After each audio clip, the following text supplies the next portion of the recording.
Hello. Hindi po ito ang adjustan ng minor mga ma'am sir.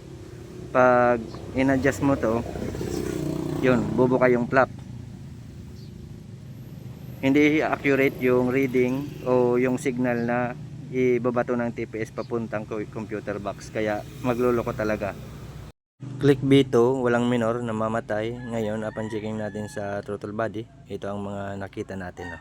Nakita natin, baliktad yung lagay ng manifold gasket at wala na rin yung o-ring ng ISC dito.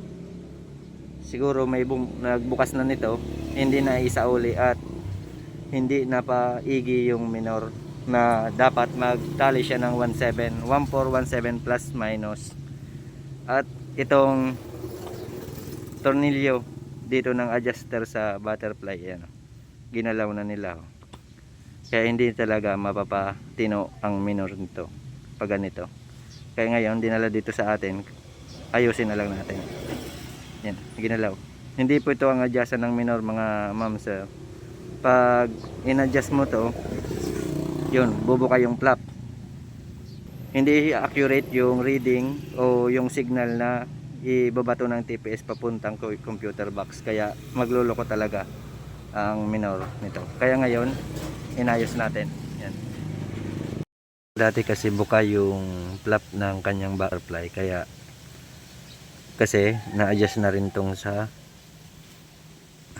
itong sa angle, TPS angle. Kaya buka. Pag kita natin sa diagnostic tools, nasa 1 point something, dapat 00 siya. Naka-idle lang yung motor habang hindi nyo pa pinipihit yung throttle cable, dapat nasa 00 yung kanyang reading.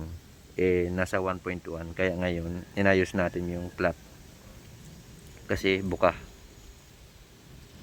Yun, all goods na, maganda na yung minor at naibalik na natin sa dati yung mga okay na rin yung mga parameters. 00 na yung flap ng kanyang butterfly at yung TPS voltage naibalik na rin natin sa dating standard na voltage. Kaya goods na yung minor niya. Kanina wala kasi ginalaw to, pati yung flap doon sa may butterfly medyo angat siya, kaya wala siyang minor. At kinalibrate na rin natin diretso ang IEC. All goods.